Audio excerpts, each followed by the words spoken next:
Assalamualaikum warahmatullahi wabarakatuh. Waalaikumsalam warahmatullahi wabarakatuh.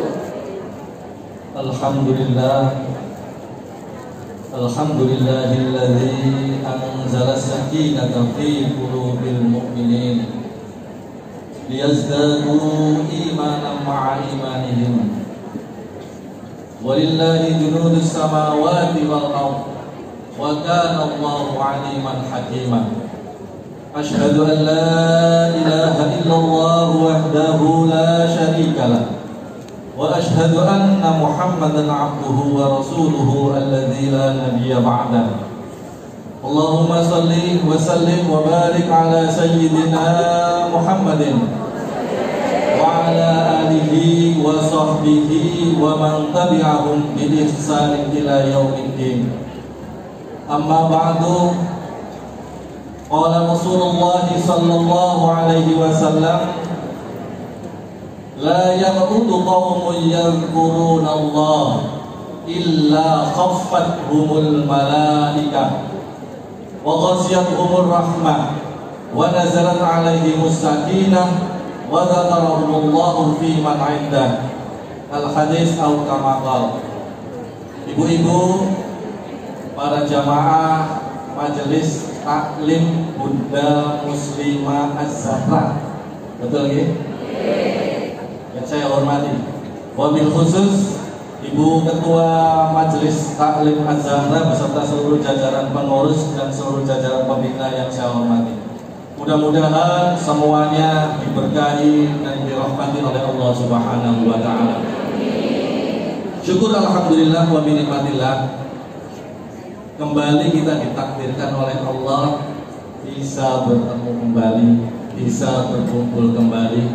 Alhamdulillah bisa bersilaturahim kembali. Mudah-mudahan seluruh rangkaian ibadah yang kita lakukan sejak tadi pagi hingga siang nanti usainya acara ini, semuanya bacaan Al-Quran kita, zikir kita, sholawat kita, iktikaf kita, apa lagi? Puasa kita. Ada yang puasa hari ini? Apa kemarin? Ada yang kemarin, ada yang hari ini. Kalau punya utang, sekalian digabung jadi satu. Gak nyaur utang, ya puasa, ya hatam. Insya Allah fadilahnya banyak, pahalanya itu terhapus dosa 1 tahun yang lalu. InsyaAllah. Kemudian thalabul ilmi kita, termasuk langkah-langkah kita dari rumah menuju ke Masjid Agung ini, termasuk duduknya kita di majelis ilmu ini, semuanya mudah-mudahan dipuncatat kalian Allah Subhanahu wa taala sebagai amalan sholihan maqbulan, amal soleh, amal ibadah yang diterima oleh Allah Subhanahu wa taala. Mudah-mudahan semua dosa-dosa kita pun juga diampuni oleh Allah Subhanahu wa taala. Amin. Dan mudah-mudahan barokah majelis taklim ini, semua hajat kita dikabulkan oleh Allah Subhanahu wa taala. Yang saat ini sedang sakit-sakitan, enggak sembuh-sembuh, sudah berobat enggak sembuh-sembuh juga, mudah-mudahan dengan barokah majelis taklim ini diberikan kesembuhan oleh Allah Subhanahu wa taala. Yang saat ini sedang tertekan dengan masalah ekonomi, terjepit dengan masalah ekonomi, mudah-mudahan diberikan kelapangan dan kelancaran rezeki oleh Allah Subhanahu wa taala. Yang saat ini sedang terlilit oleh hutang, mudah-mudahan dengan barokah majelis taklim ini dimudahkan oleh Allah untuk melunasi hutang-hutangnya. Aminnya keras daripada yang belum. Mudah-mudahan digampangkan untuk melunasi hutang-hutangnya. Yang saat ini belum juga dapat jodoh, bukan untuk ibu-ibu, untuk anak-anaknya. Yang susah dapat jodoh, mudah-mudahan Allah memberikan kemudahan untuk dapat jodoh yang terbaik untuk anak-anak kita.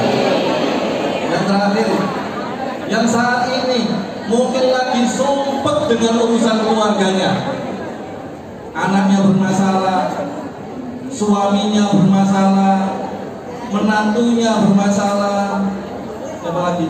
Mertuanya bermasalah, pokoknya sumpah di keluarga. Mudah-mudahan dengan barokah mengikuti majelis taklim ini, Allah memberikan jalan keluar untuk kita semuanya. Karena hadirin niat wa ala kulli niyatin sholihah wa liqada'i hajatina wa hajatikum min hawaijid dunya wal akhirah. Sayyidillah, ibu-ibu para jamaah yang dimuliakan Allah Subhanahu wa taala. Sungguh beruntung, saya ulangi. Sungguh beruntung ibu-ibu yang mengikuti acara majelis taklim Az-Zahra ini. Kenapa saya katakan beruntung? Karena para malaikat pun juga ikut hadir di sini. Tapi ya, di samping-sampingnya banyak malaikat. Saya yakin di samping-sampingnya ibu ini banyak malaikat yang ikut hadir di majelis taklim ini. Para malaikat mengamini doa kita dan harapan kita. Kata Rasulullah Shallallahu Alaihi Wasallam, la yaqudu qaumun yadhkurunallah illa khaffathumul malaika. Tidaklah suatu kaum itu duduk berkumpul berzikir kepada Allah. Ibu tadi berzikir gini? Membaca Al-Quran masuk kriteria. Kata Rasulullah, illa khaffathumul malaika, maka malaikat akan menaungi ibu-ibu, akan hadir di tengah-tengah ibu-ibu. Wa ghasyiyahumur rahmah, dan Allah akan memberikan rahmat pada kita. Allah itu kalau sudah memberikan rahmat dan kasih sayang, Bu, beres urusan, Bu. Yes. Mereka bisa sebut yes. Allah sudah memberikan kasih sayang sama kita. Yes. Yang ketiga, wa nazalat alaihimus sakinah. Ingat, Allah akan menurunkan ketenangan di dalam hati kita. Allah yang menurunkan ketenangan, yang janji adalah Rasulullah. Saya yakin orang itu kalau sudah masuk ke janji yang seperti ini, pasti hatinya tenang. Karena yang memberikan ketenangan siapa? Allah. Makanya kalau di rumah lagi sumpah, lagi banyak masalah, cepat-cepat ikut majelis taklim. Insya Allah tenang. Nanti pulang sumpah lagi tidak apa-apa. Yang penting tenang dulu, healing sebentar. Jadi begitu ibu ada masalah, cepat-cepat ikut majelis taklim. Karena apa? Rasulullah yang berjanji, Allah memberikan ketenangan. Insya Allah ini tenang semua ya. Urusan di rumah, urusan ibu-ibu. Sampai rumah ya sumpah lagi, banyak masalah. Yang ketiga, wa dzakarallahu fi man indah, dan Allah akan membanggakan ibu-ibu di hadapan para malaikat. Nama ibu disebut satu-satu di depannya malaikat. Makanya jangan kapok untuk ikut majelis taklim. Yang penting niatnya benar. Jadi malaikat itu hari ini, detik ini, itu juga ikut bersama-sama ibu. Di depan-depannya ibu ini, pojok-pojok itu semuanya malaikat. Semuanya malaikat. Yang bilang bukan saya loh ya. Yang bilang adalah Rasulullah Shallallahu Alaihi Wasallam. Sampai-sampai Rasulullah itu mengatakan, saking banyaknya malaikat yang datang di majelis taklim, itu sampai nonton di langit dunia. Saking banyaknya, Bu. Jadi di tengah-tengah ibu ini banyak malaikat. Yang bilang Rasulullah itu nggak pernah bohong. Ama yang dikuanil hawa in huwa illa wahyu yuha.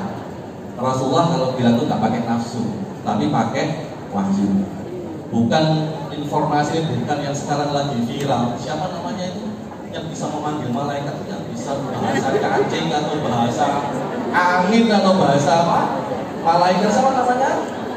Mama Gufron yang seneng TikTok itu biasanya. Ya, makoli itu. Inna makoli, nasyida makoli, sotomi. Apa itu mana ada kata-kata sotomi segala itu? Yang kayak gitu-gitu nggak usah dilihat, nggak usah ditiru. Ya, ini informasi asli dari Rasulullah Shallallahu Alaihi Wasallam. Mudah-mudahan semua doa dan hajat kita dikabulkan oleh Allah, dan mudah-mudahan semua amal ibadah kita diterima oleh Allah Subhanahu wa taala. Boleh saya berdiri? Selama niat kita benar-benar lillahi ta'ala, ikhlas karena Allah Subhanahu wa ta'ala, insya Allah Allah pasti akan menerima amal ibadah. Jauhan, selama niat itu ikhlas karena Allah Subhanahu wa ta'ala, insya Allah Allah akan menerima amal ibadah kita. Sebab kata ulama, amal ibadah, amal kebaikan itu bisa diterima oleh Allah Subhanahu wa ta'ala apabila memenuhi dua syarat. Yang pertama, amalnya harus baik dan benar, tidak mengandung kemaksiatan di dalamnya. Saya yakin gak ada yang joget-joget di sini tadi ya. Nah, syarat yang kedua adalah niatnya juga harus benar, lillahi. Nah, yang kedua ini ibu-ibu yang paling sering bleset. Tahu bleset ya?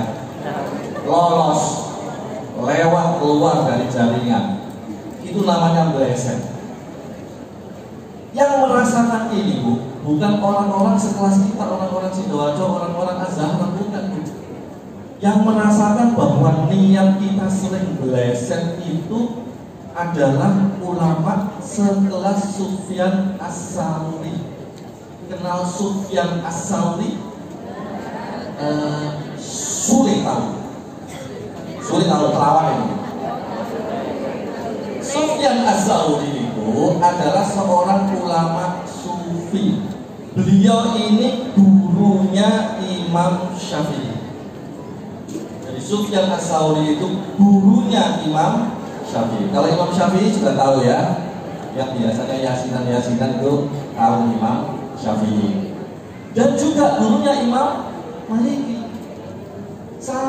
Sampai Sufyan As-Tsauri ini mengatakan dalam makolahnya, tidak ada yang paling berat untuk diperbaiki dalam hidupku kecuali meluruskan niat. Karena apa? Karena niat itu ternyata berubah-ubah di dalam diriku. Ini yang mengatakan siapa? Sufyan As-Tsauri, bukan orang Sidoarjo ini, Bu. Saya yakin bukan. Dia orang Yaman sana. Apa arti makalah? Pernyataan dari Sufyan As-Tsauri ini. Ini artinya bahwa kita pun punya potensi, punya kans yang besar, niatnya juga bleset.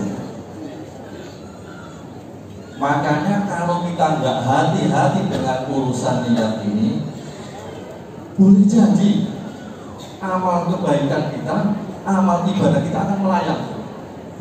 Kalau kita nggak hati-hati dengan niat, kalau kita nggak hati-hati dengan niat, boleh jadi kita nggak dapat apa-apa. Makanya sebelum melakukan kegiatan apapun, kebaikan apapun, tolong cek and recheck niat di dalam hati. Sudah lurus nggak pada Allah? Sudah lurus nggak untuk Allah? Kalau nggak lurus untuk Allah, siap-siap zong. Tahu zong? Tahu. Kosong. Masalah zong-zongan ini. Saya pernah baca sebuah kisah dalam sebuah hadis yang cukup panjang.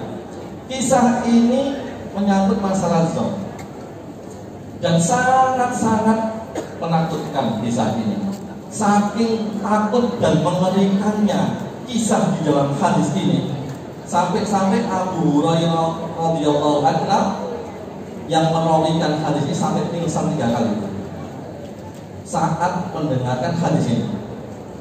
Begitu mendengar hadis ini, baru cerita langsung pingsan dia. Sahabat tanya lagi, kalau Abu Hurairah diceritakan, begitu cerita sampai tengah-tengah, pingsan lagi, sampai 3 kali pingsan terus. Makanya saya berharap di antara para jamaah ada yang pingsan. Berarti levelnya sama dengan Abu Hurairah. Kalau tidak ada yang pingsan, berlanjut. Apa kisahnya? Kata Rasulullah SAW, nanti di yaumil qiyamah itu, yang pertama kali dihisab itu ada 3 orang. Saya yakin semuanya sudah tahu cerita ini untuk refreshing aja ya. Siapa yang pertama kali dihisab oleh Allah di yaumil kiamat? Satu, orang yang berperang di jalan Allah dan mati di medan laga. Yang pertama. Yang kedua, ahli agama, ahli Al-Quran, dan mengajarkan agama dan Al-Qurannya kepada para jamaah. Yang ketiga, orang kaya yang loman tuh, yang mentolongan dalam uang itu, senang kayak itu, nyam. Tiga, yang pertama kali dihisab. Ditanya sama Allah, apa yang kamu lakukan selama di dunia? Orang pertama jawab, ya Allah, saya berjuang di jalanmu dan mati di medan laga. Semuanya itu semata-mata hanya untuk muka namu. Oke. Yang kedua, siapa? Ya. Saya belajar ilmu agama, belajar Al-Quran, menghafal Al-Quran, dan saya ajarkan. Yang ketiga, saya mencari nafkah, akhirnya uang saya banyak, dan itu saya bagi-bagikan kepada orang-orang fakir miskin. Semuanya itu aku kerjakan untukmu ya Allah. Apa jawaban Allah? Allah yang maha tahu tentang gerak hati kita yang paling dalam, yang maha tahu tentang niat kita yang paling dalam. Tetapi ternyata jawabannya beda. Apa jawaban Allah? Kamu semua bohong. Kaget semua. Loh, kenapa? Kamu berjuang bukan karena aku, kata Allah. Kamu berjuang karena ingin disebut sebagai pahlawan.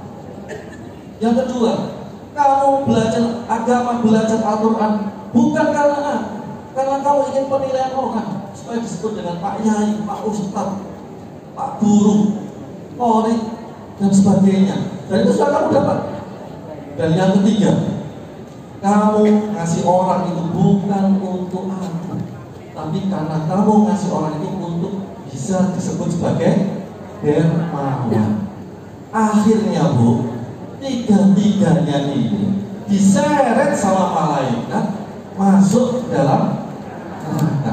Alhamdulillah ini gali. Ada yang pingsan? Saya tadi ada yang miring-miring, ternyata enggak. Ngantuk. Jelas ya ada yang pingsan. Gimana kalau dipertanyakan? Termasuk saya ini. Ya Allah kok ini jelas kalau ada Allah. Ya, jadi itulah pentingnya sebuah niat. Hati-hati dengan gerakan hati di dalam hati. Ibu-ibu para jamaah yang dimuliakan Allah Subhanahu wa Ta'ala. Sekali lagi, sebelum melakukan apapun kebaikan, termasuk saat ini, tolong ditata niatnya dulu, murni karena Allah dan untuk Allah. Ibu berangkat ke majelis taklim Az-Zahra ini dari rumah tadi sudah pasang niat belum? Sudah. Saya kayak usah itu pasang niat. Pasang niat karena Allah untuk duduk pamer jilbab, duduk pamer mobil, duduk pamer kacamata, duduk pamer tas, sudah. Murni karena Allah untuk Allah. Kalau sampai meleset, zon, ditata ya hatinya ya, karena gampang bergeser hati itu. Dan selama niat kita benar, kata Rasulullah, barang siapa yang dari rumah Bu berwudu, usahakan kalau acara kayak gini itu wudunya di rumah, jangan wudu di sini. Ya, wudu. Barang siapa yang berwudu bersuci dari rumah, pergi ke masjid untuk melaksanakan perintah Allah itu pengajian atau sholat, maka setiap langkah keduanya, langkah pertama menghapus dosa, langkah kedua mengangkat derajat. Maka derajatnya nggak begitu tinggi, mungkin niatnya nggak benar. Tolong ya diatur niatnya dari rumah. Ibu membuatkan wedang kopi untuk suami, jangan sekedar buat, niatkan untuk Allah, karena Allah. Insya Allah ibu dapat pahala seperti orang yang puasa 1 tahun. Besar sekali, gede. Tapi niatnya harus karena Allah. Perantaranya suami itu wasilah, suami itu wasilah. Tapi tujuan utama adalah Allah. Gede pahalanya. Seperti puasa 1 tahun. Ibu menyiapkan makanan untuk suami, lillahi ta'ala, karena Allah, untuk Allah, pahalanya seperti haji dan umroh. Penting sekali. Tadi belum berangkat sudah disiapkan wedan sama makannya suami. Kalau sampai belum terbanjur. Oh ya puasa ya, berarti sahurnya nanti ya. Kalau ya puasa kemarin. Ya, suami memegang tangan istri, istri memegang tangan suami, maka dosanya akan berguguran di antara sela-sela tangannya. Ini yang bilang Rasulullah, bukan saya. Suami memandang istri, istri memandang suami, itu Allah akan memandangnya dengan kasih sayang. Nanti sampai rumah sering-sering pegang tangan suami, pandang suami. Meskipun dibilang orang gila nggak apa-apa tuh. Umat ujungku, apa kok kaya-kaya tangan? Loh, kaya-kaya gitu. Ini kata Ustaz menggugurkan dosa-dosa kita dan Allah akan sayang pada kita. Di pertemuan yang dulu, kalau istri guyon sama suami, suami guyon sama istri, maka pahalanya seperti sholat 1000 orang. Yang lupa yang sering-sering guyon sama suaminya. Bapak-bapak, ibu-ibu, maaf, bapak-bapak terus saya ini. Ibu-ibu yang dimuliakan oleh Allah Subhanahu wa Ta'ala. Jadi saya ulangi lagi, di dalam rumah tangga itu ternyata pahalanya besar. Rumah tangga itu gudangnya pahala. Gak usah abang-abang cari pahala. Gak usah jauh-jauh ke mall cari pahala. Gak usah jauh-jauh kemana cari pahala. Cukup di rumah cari pahala sudah jumbo pahalanya. Sampai-sampai Bu, saking besarnya pahala yang didapat di dalam rumah, itu Rasulullah sampai bersabda seperti ini. Man tazawwaja faqad istakmala nisfatin. Bal yattaqillaha fi nisfitani. Ada yang tahu artinya? Belum ada yang tahu? Barang siapa menikah, berumah tangga, maka dia telah menyempurnakan separuh agamanya. Jadi kita sekarang sudah menikah, Bu, dikasih separuh kesempurnaan agama.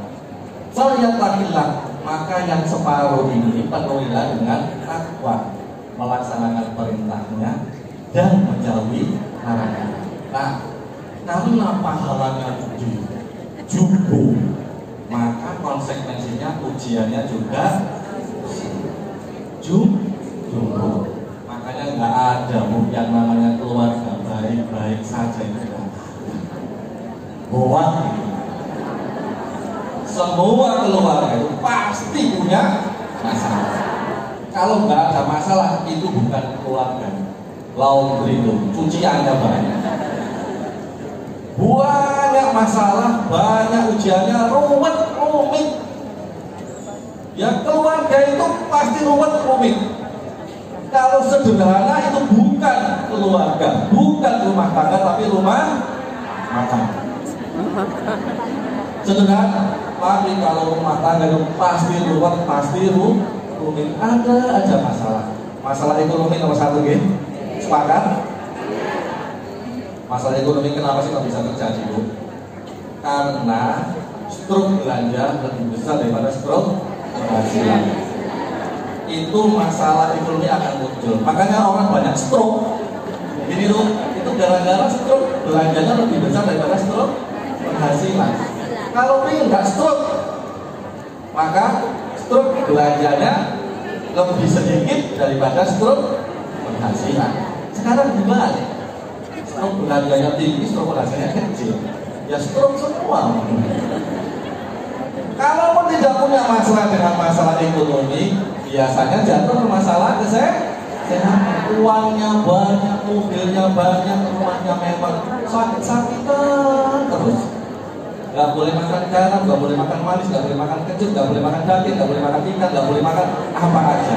Makannya sing aneh karo sing meskipun sogi, tapi dia nggak punya rasa makan. Ada juga yang masalah anak, sogi, sehat, tapi anaknya masya Allah, nakalnya gak karu-karuan. Bojo nih masya Allah, kebidakan gak karu-karuan. Jadi semuanya itu punya porsi masalah masing-masing. Apalagi di rumah tangga itu juga ada setan, namanya setan dasing, yang mengacak-ngacak keharmonisan rumah tangga. Setan dasing itu Densus 88-nya Inggris, paling canggih. Tujuannya satu, bagaimana memisahkan pasangan muslim supaya dia bercerai. Kalau sudah bercerai dia istirahat, katanya Inggris istirahat itu kalau berhasil menceraikan. Makanya apapun masalah di keluarga, tolong sekuat mungkin dipertahankan. Karena memang ujiannya banyak, masalahnya banyak. Makanya keluarga itu karena masalahnya banyak, ujiannya banyak, maka dalam keluarga itu harus punya ilmu.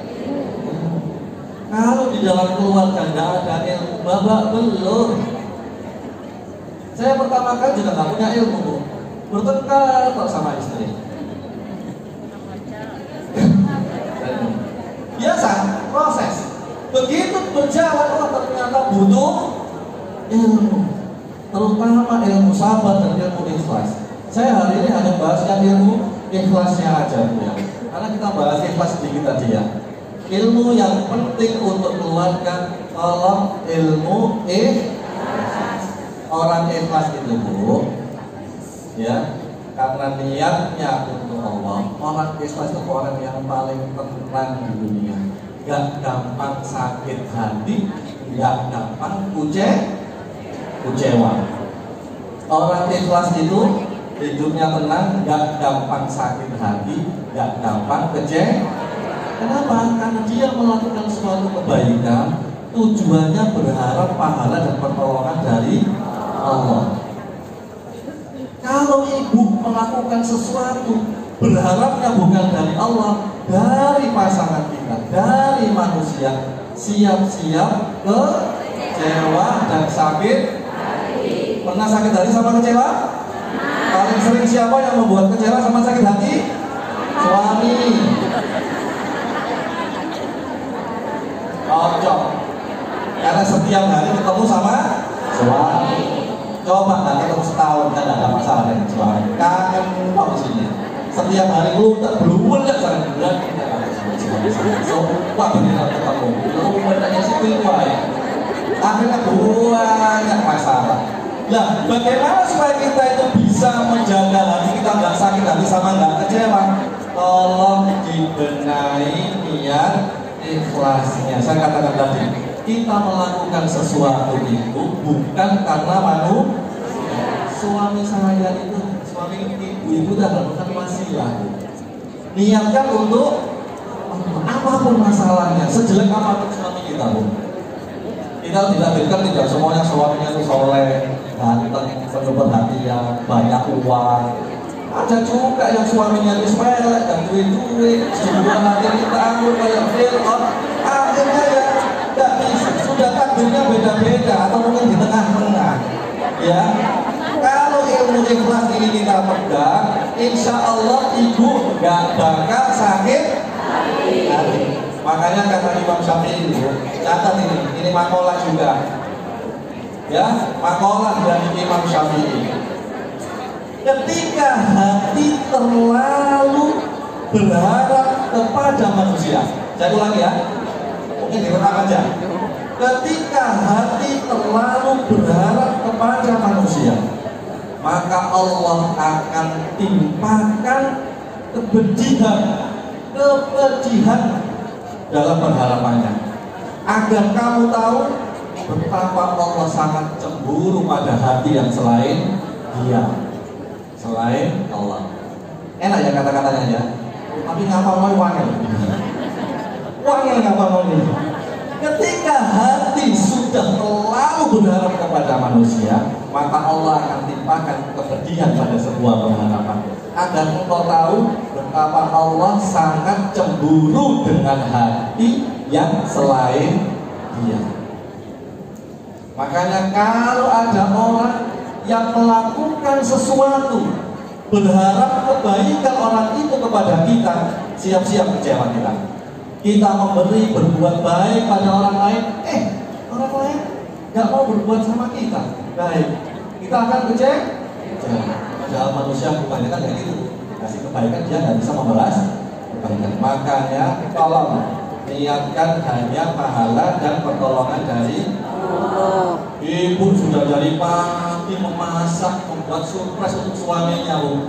Masak, belanja di Indomaret semua lengkap. Sambil diulek, sampai telurnya bertetesan, air mata juga bertetesan. Ulek, pedes masalahnya. Itu katanya Prof. Askandar, Bu. Biarkan keringat itu netes di ulek-ulek. Air mata biarkan netes di ulek-ulek. Karena itu banyak mengandung kuman baik. Nggak perlu cuka, nggak perlu garam. Biarkan netes di situ. Katanya Prof. Askandar, biarkan, itu sangat baik untuk kesehatan. Semakin nggak berkeringat banyak, semakin enak sambelnya. Udah ulek, jadi lauk lengkap, buah-buahan lengkap, minuman lengkap. Waktu makan siang datang suaminya telepon, maaf, saya ada meeting dengan atasan. Pulangnya nanti malam. Gak usah, Pak. Kalau niatnya ikhlas, gak apa-apa, santai. Saya tidak berharap dari suami saya berharap dari Allah. Lain kalau ibu nggak ikhlas, jadi ini, Mas, saya nanti ada meeting dengan Allah. Arahnya nggak tahu, namanya masa kamu lagi dibanting ke kucing. Yang makan siapa? Kucing. Kapok gak masak mana, Bu? Suami pulang dipetututi. Itu kalau kita nggak ikhlas, karena kita untuk suami. Salah itu, suami itu wasilah, orang itu wasilah. Tapi yang terpenting niatnya untuk Allah. Jadi kalau kita sudah terbiasa, ya, ikhlas, insya Allah kita akan sakit hati. Makanya kata anak-anak sekarang itu, ya, berharap kepada manusia adalah patah hati yang disengaja. Tulis. Ini pun berharap pada manusia adalah patah hati yang disengaja. Berharap pada manusia adalah sakit hati yang disengaja. Makanya kalau kita berbuat pada orang lain itu, Bu, nggak usah berharap orang lain berbuat baik pada kita. Cukup kita berbuat kepada orang lain karena itu perintah Allah. Cukup kita berbuat baik kepada orang lain itu karena itu kita menginginkan pahala dari Allah. Insya Allah, Ibu, ya, bisa, ya. Jadi itu pentingnya niat. Niat itu gampang meleset, sehingga kata ulama sufi Yahya bin Abi Katsir, tolong belajar niat, latih niat, belajar niat. Karena niat itu lebih dulu sampai kepada Allah daripada amalnya. Ibu niat toh ini sampai ke Allah. Tapi kalau amal tanpa niat, tidak akan sampai ke Allah. Latih niat, belajar niat. Karena niat itu jauh lebih berat daripada amal yang diniatkan. Saya ulangi, latihlah niat, belajarlah niat. Karena niat itu jauh lebih berat daripada amal yang diniatkan. Kalau nggak percaya, rasakan sendiri. Berapa banyak amal kita meleset nggak ada niatnya. Sisa umur kita gunakan ya. Belajar niat, ditulis niatnya, Bu. Kalau saya ke majelis taklim ini niatnya ini. Gak perlu pakai bahasa apa, Bu. Bahasa Jawa oleh, Duro oleh, Indonesia oleh. Yang paling penting di dalam hati. Diazamkan boleh? Boleh. Ya, sepakat ulama. Hati oke. Tapi yang diazamkan ada dua pendapat di dalam hati. Apa? Setiap kali melakukan apa kebaikan, coba ngobrol yang mesra dengan Allah. Ibu sering ngobrol dengan Allah. Sering, ya. Kalau sholat ngobrol apa melayang-layang? Melayang-layang. Jujur. Ya, ibadah itu ngobrol sama Allah. Berangkat ke sini ngobrol dulu sama Allah, komunikasi sama Allah yang mesra. Ojo maneh ustaz berangkat. Wong sholat itu melayang-layang. Traveling, jalan-jalan. Opo maneh berangkat, akeh blesek. Coba mulai sekarang Ibu dilatih. Orang dulu kalau mengajari niat anaknya itu seperti ngajari surat Al-Fatihah, diulang-ulang sehingga apa? Setiap kali melakukan kebaikan pasti niatnya masuk. Dan sekarang enggak, niatnya nggak masuk belas. Terus pokoknya berangkat, yang penting jawabnya amin berangkat. Stasi siap nanti berangkat. Niat ngobrol dulu sama Allah baru berangkat. Sholat juga ngobrol dulu. Siapa yang komunikasinya dengan Allah baik, maka dijamin Allah akan menjamin kehidupannya. Siapa yang komunikasinya dengan Allah jelek, dijamin hidupnya akan berantakan.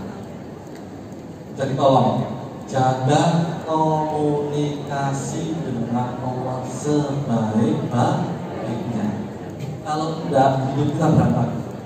Orang itu kalau hidupnya berantakan bukan karena kekayaan diambil, tidak.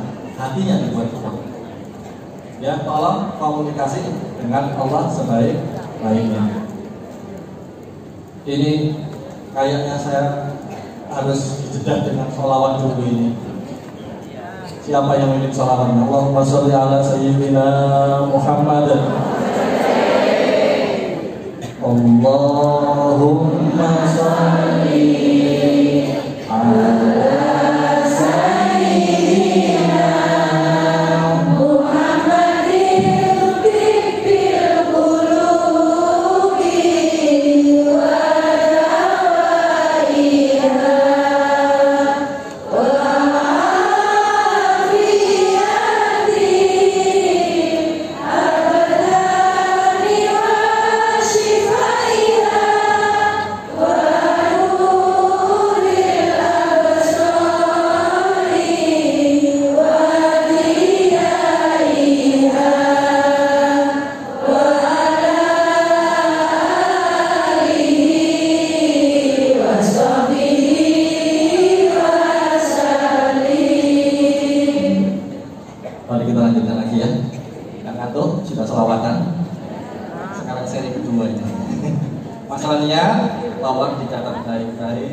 sering-seringlah komunikasi dengan Allah. Memang ujian banyak, urusan banyak, masalah banyak, tapi tetap komunikasi dengan Allah jangan sampai hilang.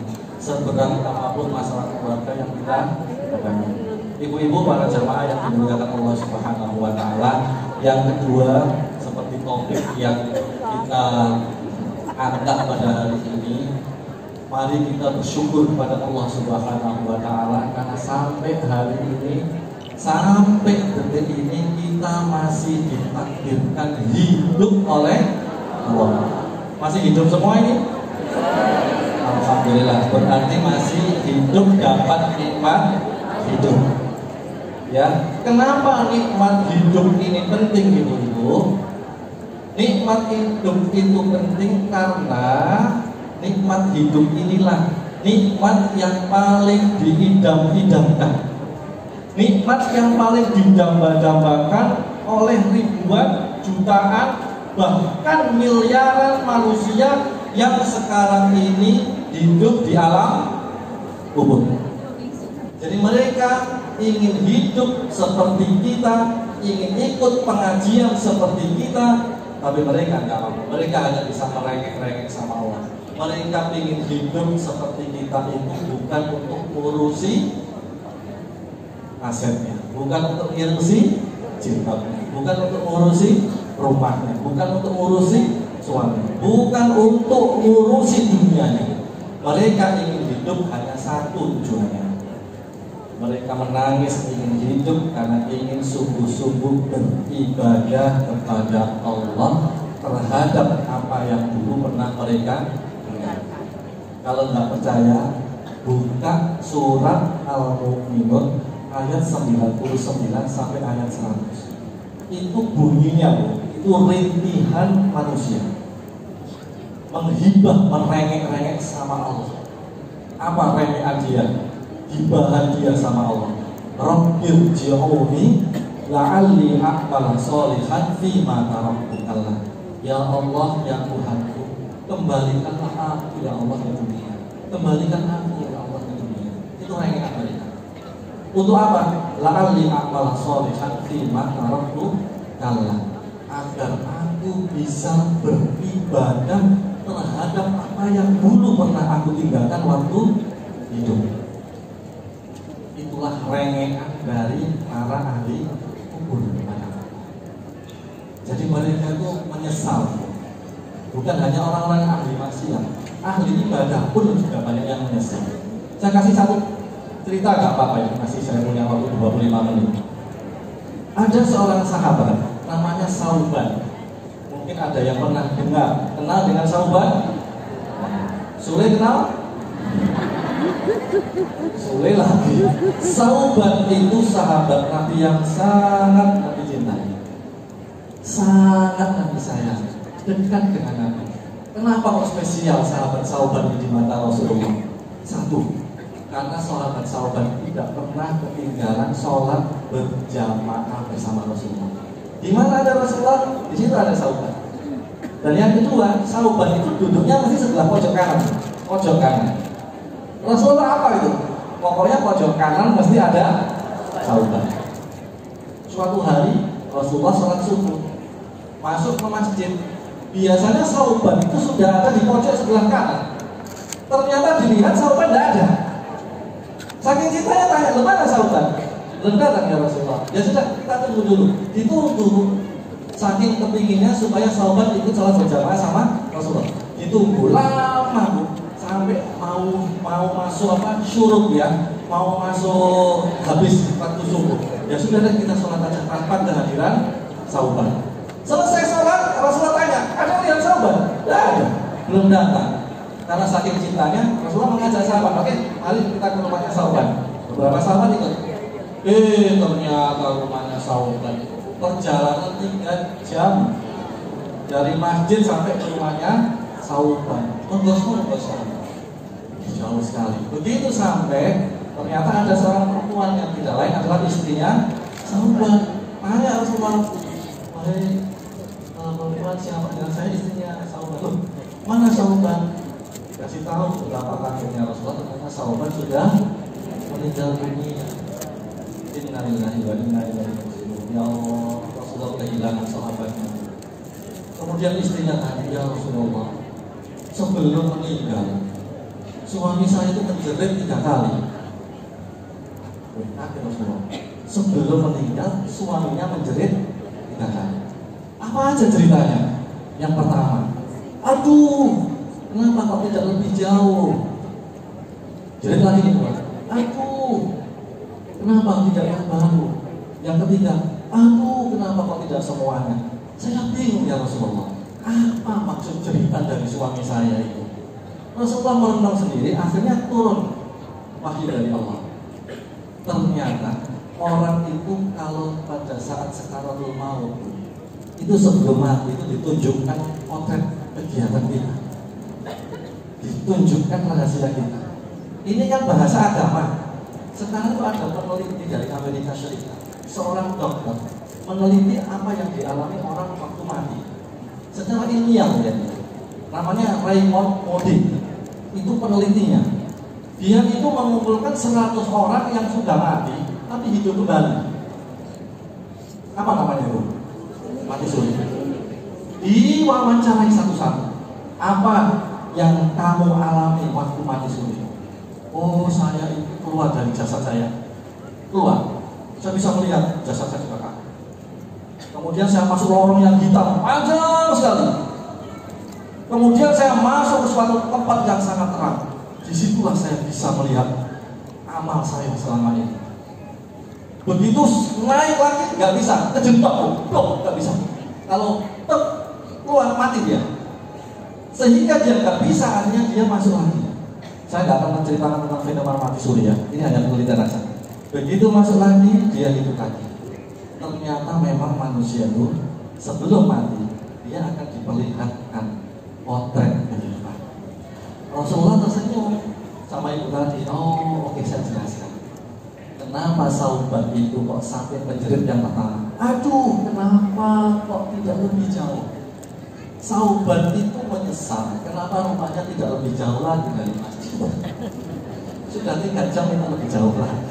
Karena dia tahu setiap langkahnya ini pahala dan penghapus dosa. Lebih jauh lagi lebih baik. Kita hanya 10 menit aja loh, masih aku sudah ke masjid. Ini sampai 3 jam rutin istiqomah ke masjid. Yang kedua, kenapa kok tidak yang baru? Ternyata waktu Sauban berangkat ke masjid, musim salju, dia bawa pakaian berlapis-lapis. Di tengah jalan ada orang kedinginan. Nah, dikasihkanlah baju yang paling luar pada orang itu. Yang luar itu ternyata bukan yang tebal, ini yang paling lama, yang tebal paling dalam. Kasihkanlah yang ini, orangnya diajak ke masjid. Sauban menyesal, kenapa yang dulu tak kasihkan kok bukan yang paling wong sing lawas saya pahalanya kayak apalagi yang kita pakaian banyak kan di rumah. Kasihkan orang tuh. Nanti dihisap ini. Dihisap beneran. Yang haram diadab, yang halal dihisap. Jangan banyak-banyak pakaian di rumah. Kayak Sauban tadi nyesel.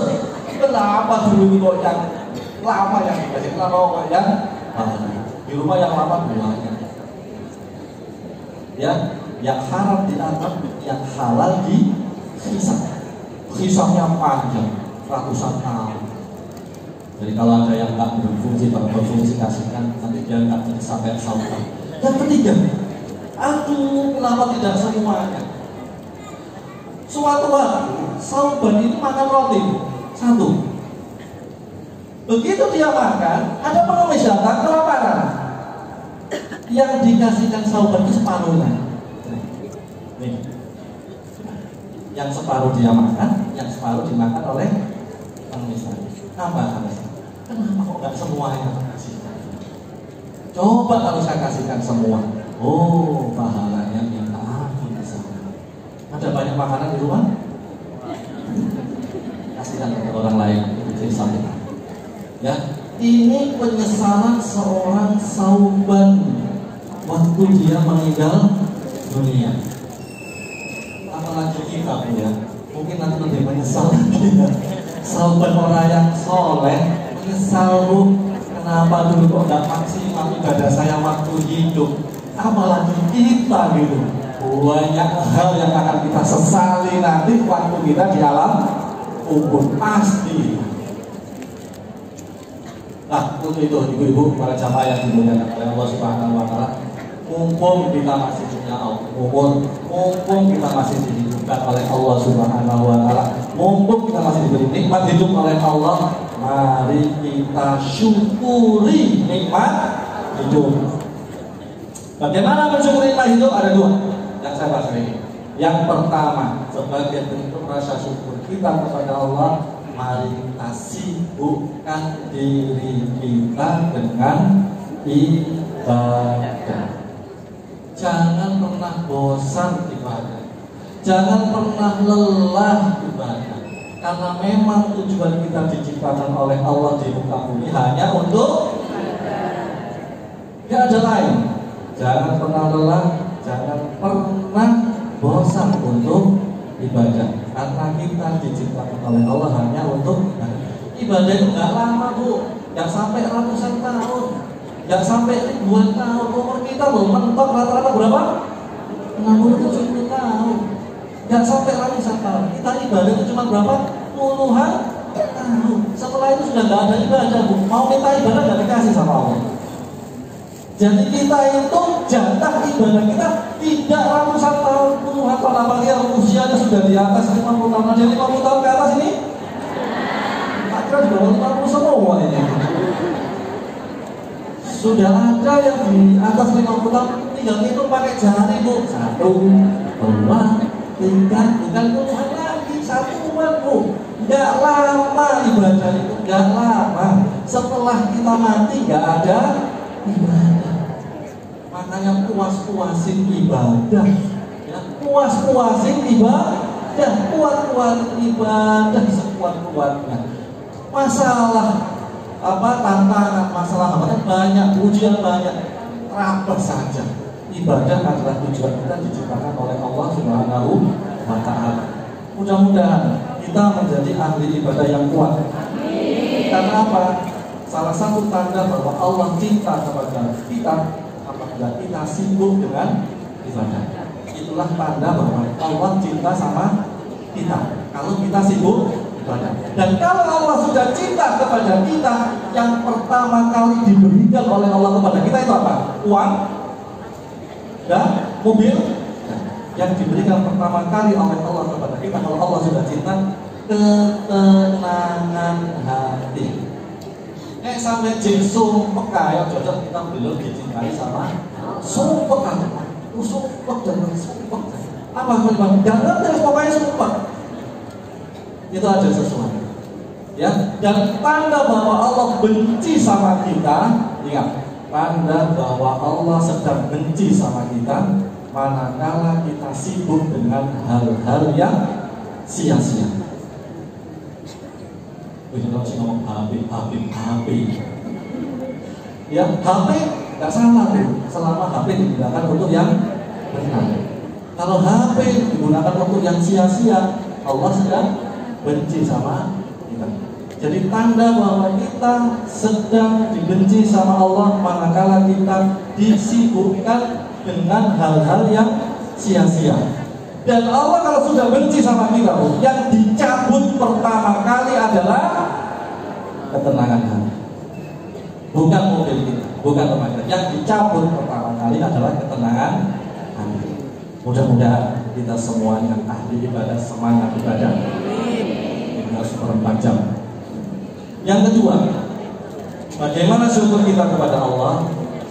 Yang kedua adalah jaga kesehatan kita. Kenapa sehat itu penting? Karena sehat adalah investasi kita. Siapa tahu kita dikasih umur panjang sama Allah. Kan semakin lama semakin melemah kita. Kalau kita dikasih sehat, kemudian dikasih umur panjang sama Allah, sujud enak apa enggak? Enak. Ruku enak apa enggak? Baca Al-Quran enak? Nah, ke masjid enak? Ikut majelis taklim enak? Enak. Penopangnya adalah sehat. Coba kalau kita sakit, minta ampun Bu, saya pernah sakit gigi Bu, cepet-cepet bikin selesai sholatnya. Masya Allah, besok-besok belas sakit kepala, geriang gitu, aduh Masya Allah.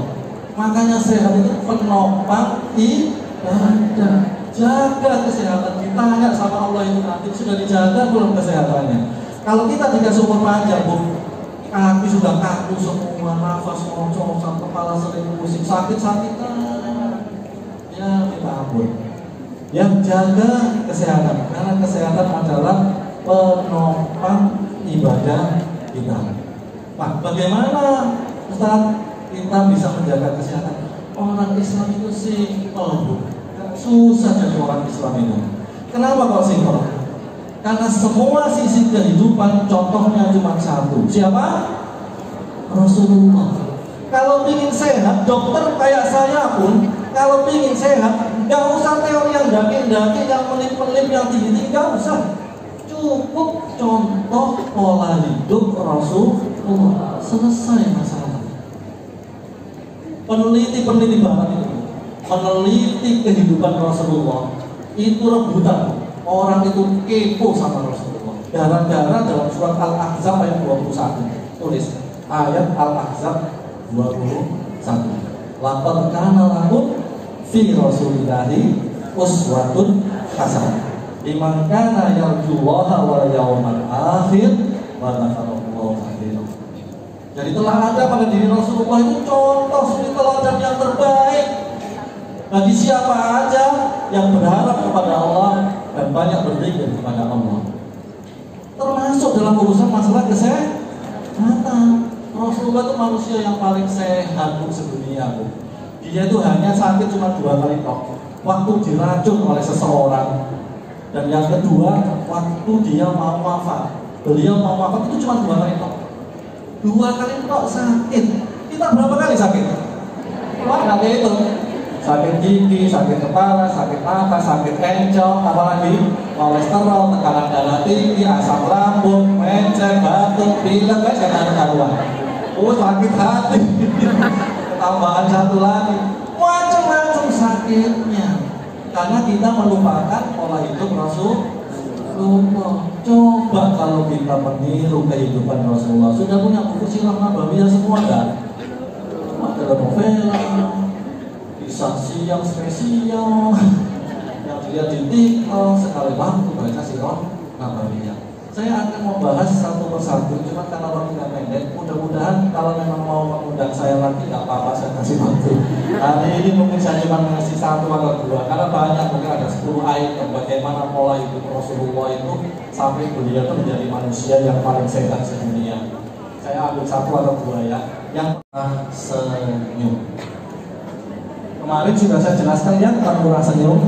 Saya refleksi nggak apa-apa sedikit ya. Manusia itu manusia yang paling murah senyum sedunia adalah Rasulullah.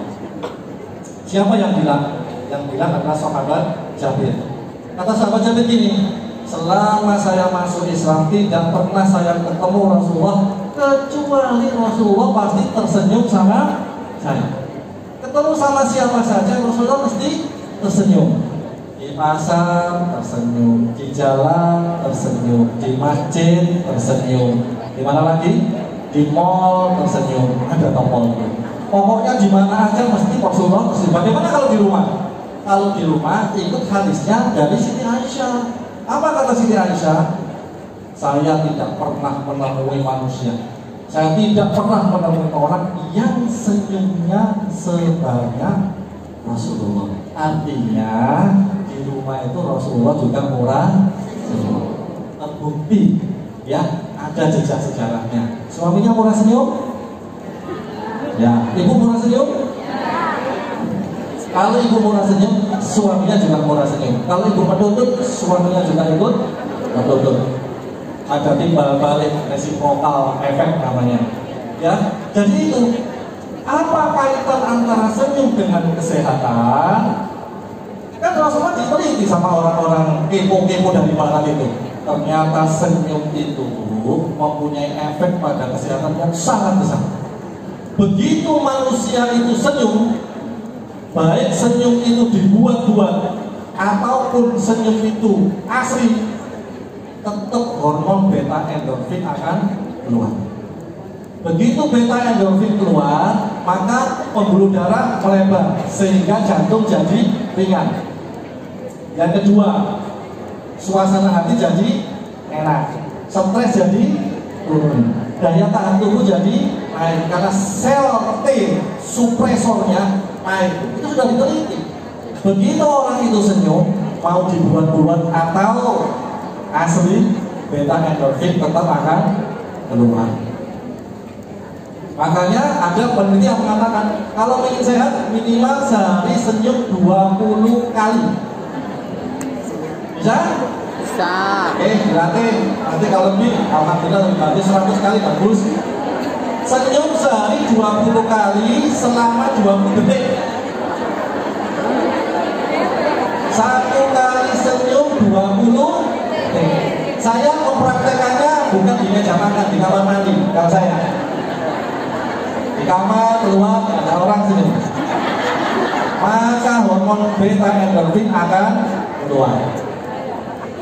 Makanya dulu di zaman Covid, pernah tahu ya zaman Covid, siapa manusia yang paling sehat? Yang ada di rumah sakit jiwa.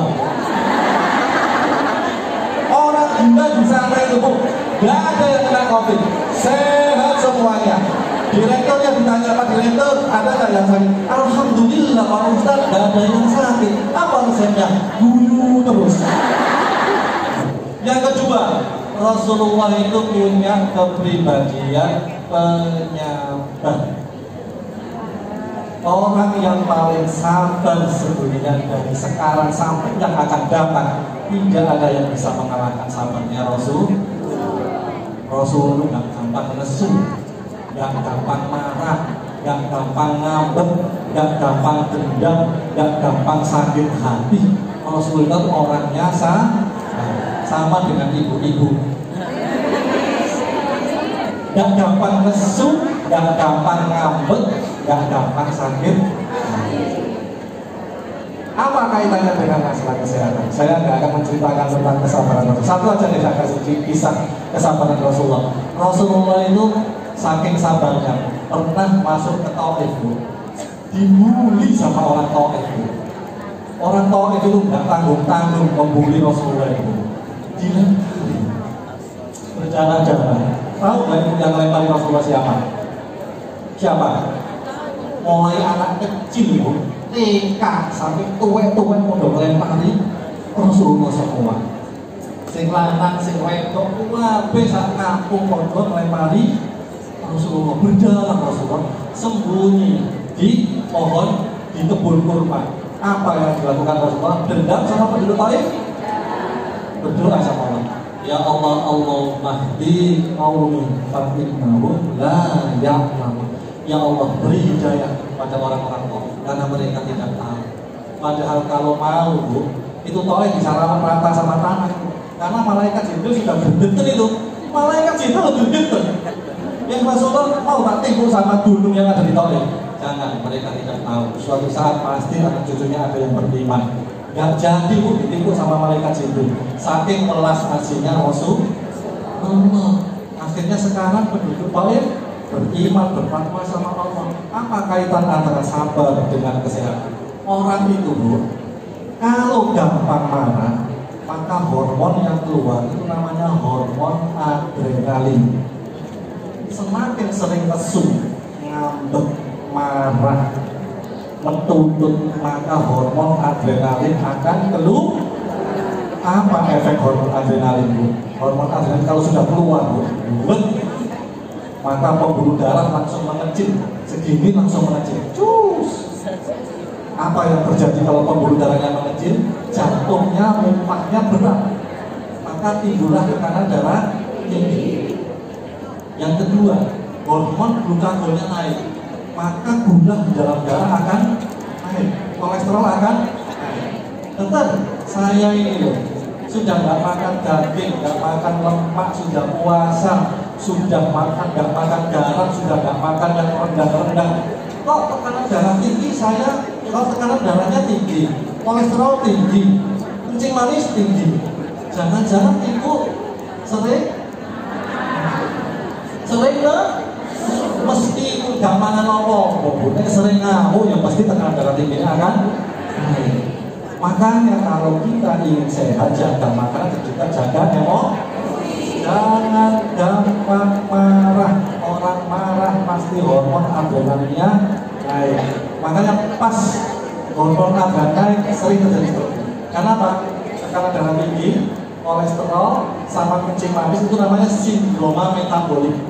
Kalau tiga ini sudah bergabung, ketiga itu ya, tiga ini sudah bergabung, tekanan darah tinggi, kolesterol, sama kencing manis bergabung jadi satu. Siap-siap, stroke sama serangan jantung. Ini namanya sindroma metabolik. Kalau bisa jangan tiga-tiganya. Salah satu hilang gitu, ya.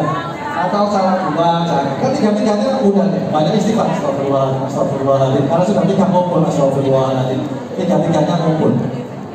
Apa yang terjadi kalau kita marah pada saat tiga yang sudah ngumpul? Ibu pernah lihat sinetron? Kisah nyata spesial siang itu di Indonesia. Apa yang dilihat? Pada saat dia marah, atau kenapa? Pada saat dia hormon adrenalin yang keluar, kalau yang tersumbat dia di otak, maka timbul stroke. Pada saat dia marah, yang tersumbat adalah pembuluh darah jantung, maka timbul serangan jantung. Makanya di sinetron tuh ambil hikmahnya, jangan dilihat ceritanya atau ambil hikmahnya. Memang kalau orang marah itu pasti gini ya, orang marah itu pasti gini ya. Berarti kita nggak boleh marah. Itulah salah satu sifat dari Rasulullah SAW. Tidak gampang marah, tidak gampang sakit. Kuncinya tadi ilmu tentang jadi intinya tolong jaga kesehatan kita sebagai penopang dari ibadah kita. Mudah-mudahan ibu tetap semangat ibadah, jangan bosan-bosan ibadah, kuat-kuatin ibadah. Mudah-mudahan Allah memberikan kekuatan pada kita semuanya. Amin amin ya rabbal alamin.